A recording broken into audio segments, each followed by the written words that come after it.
So let's talk about our next console.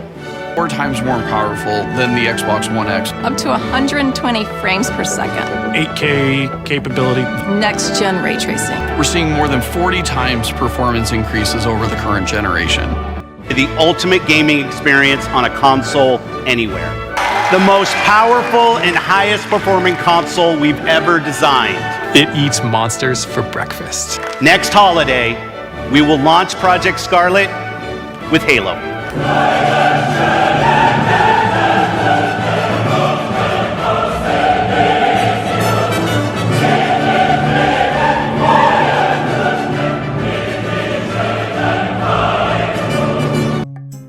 It's 2013 and Xbox is coming out guns blazing from the 360 era.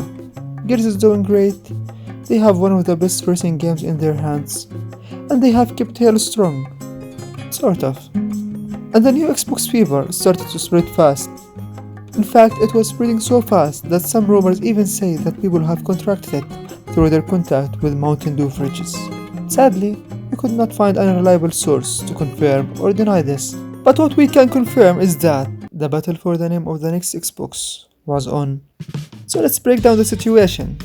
There were two major camps fighting over the name of the Xbox Xbox 720 and the Xbox Durango.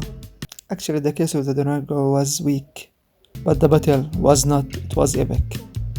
But no one knew what was the real name.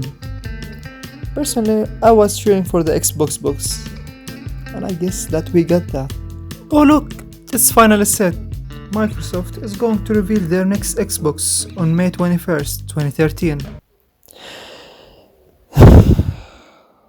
So where do we start?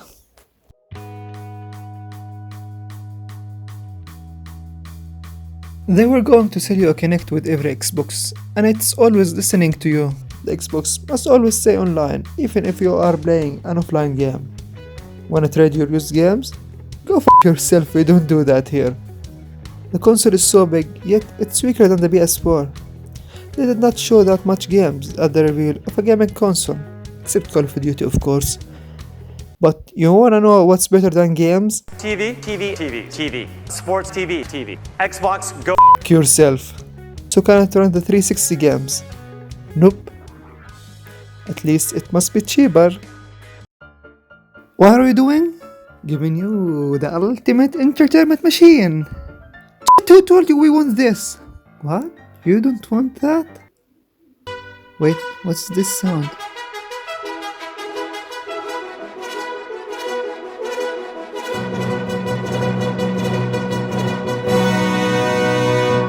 PlayStation 4 won't impose any new restrictions on the use of PS4 games. Base games don't need to be connected online to play.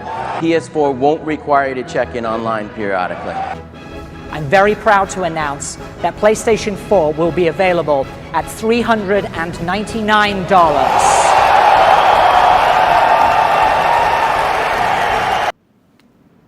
Thanks. PlayStation. So basically Xbox screwed everything they did last gen within 1 hour, 2 minutes and 38 seconds. They backed off most of that shit later that year and stopped selling the Kinect with every console, but the damage was already significant. But you know what? None of this would have mattered if they had the most important factor.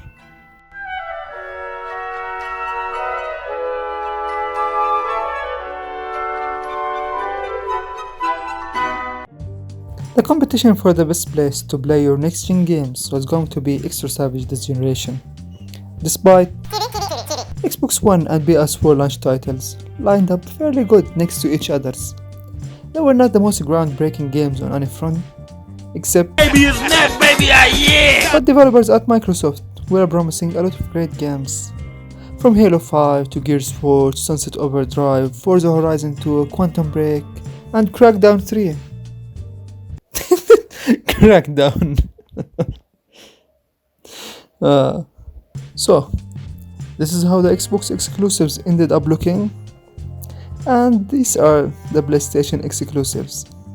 Yeah. Starting from 2015, it was game on for Sony. Great exclusive after another, from old franchises to new IPs. They dominated the market.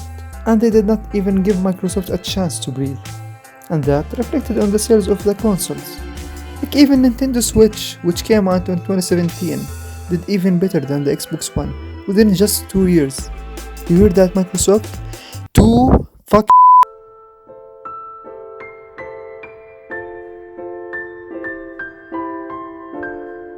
Xbox knew that they lost this generation so bad that it's a miracle that they are still in the race.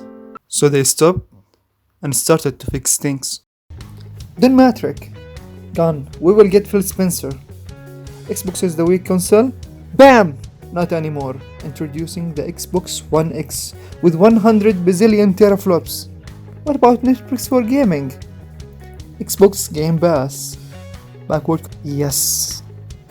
And also get ready for the power of the cloud.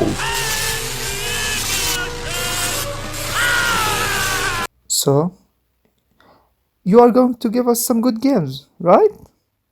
We don't do that here. Xbox did everything to turn the tide last gen, but they didn't deliver the games that gamers would look at and say, I'm going to buy an Xbox for this. But they were planning to do something big next gen, and they started by acquiring a bunch of great studios, promising to make some great games for next gen. Oh boy! Next gen Xbox is starting to look exciting. I wonder who is this? Oh my god, it's Phil Spencer! Here's your early announcement for the next Xbox and a new Halo. Hasta la vista, baby. Microsoft surprised everyone when they started their E3 2018 show by announcing Halo Infinite, and at E3 2019 they showed more footage from Halo and talked in depth about their new Xbox, aka Project Scarlet. But the biggest surprise came during the Game Awards show, when they revealed the name of the console. Drum rolls please. Xbox Series X. Like really, Microsoft? Who picks these dumb names? I'm sure the name won't confuse anyone. Okay, let's get back on track. So, they unveiled the shape of the console, which took the box part of the name to the heart, while taking the chance to show some games, which looked impressive. They were very confident and proud of what they were showing that night. Sony, on the other hand, was busy putting the final nail in the coffin of one Xbox One. But who cares? It's the last gen by now. We are more focused on the future. 2020 comes. It's Corona time. At the start, nobody thought much of it. It's in China.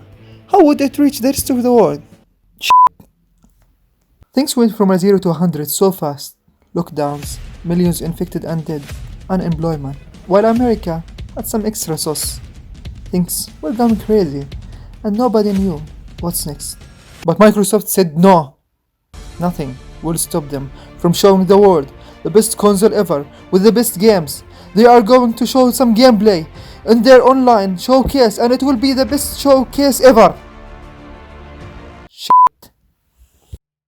So after destroying what's left of the Xbox One, Sony was ready, and they were going to hold their conference on June 4th. But what could they do? Show a game or two? Little did they know.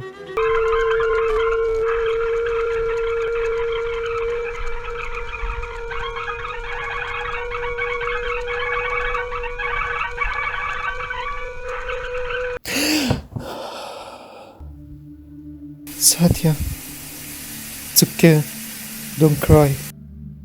I promise you, we will crush them with Halo.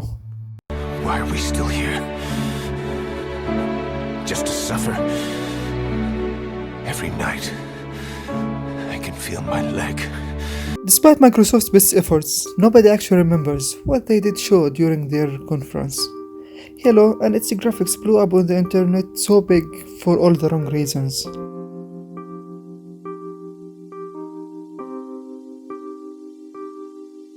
And it didn't make things better that Sony was showing off Horizon, Spider-Man, Demon's Souls, and Ratchet & Clank all at the same time. But if you want the truth, Microsoft did actually reveal a good and diverse lineup of games. From About to Fable to Everwild, just to name a few. Their games looked interesting, but they totally missed the point when it came to trailers, as most of the trailers that they have shown were either cinematic or CG, which may be effective in the case of an established game like Halo, but most of what they have shown are new IPs that nobody knows what to expect from them. Even Fable have been forgotten. Their last entry was 10 years ago. Sony is not going to let Xbox steal next generation, and they have shown that they are not messing around by celebrating their big array of exclusives during their latest conference, during which they announced that the next fucking God of War is coming out next year. My point is, Microsoft needs to do a lot on the games front if they want to at least try to win next generation. Show more and let the games speak for themselves. Things keep looking harder for Microsoft every day, but they still have so many cards to play. From the Series S with the $299 price for the next generation experience, to the Game Pass Ultimate that may become the future of gaming if they can pull it off in a good way. Speaking of the future,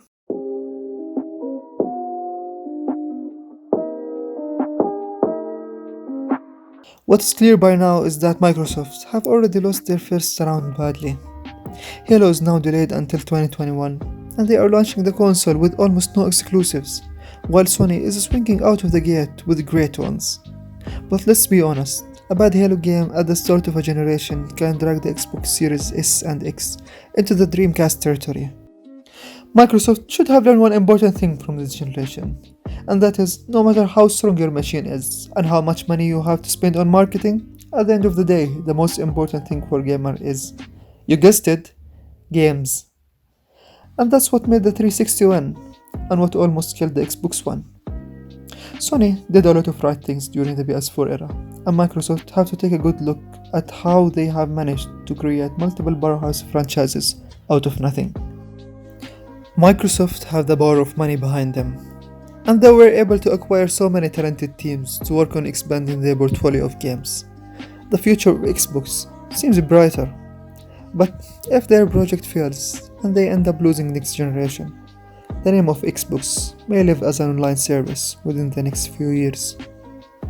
Or it won't.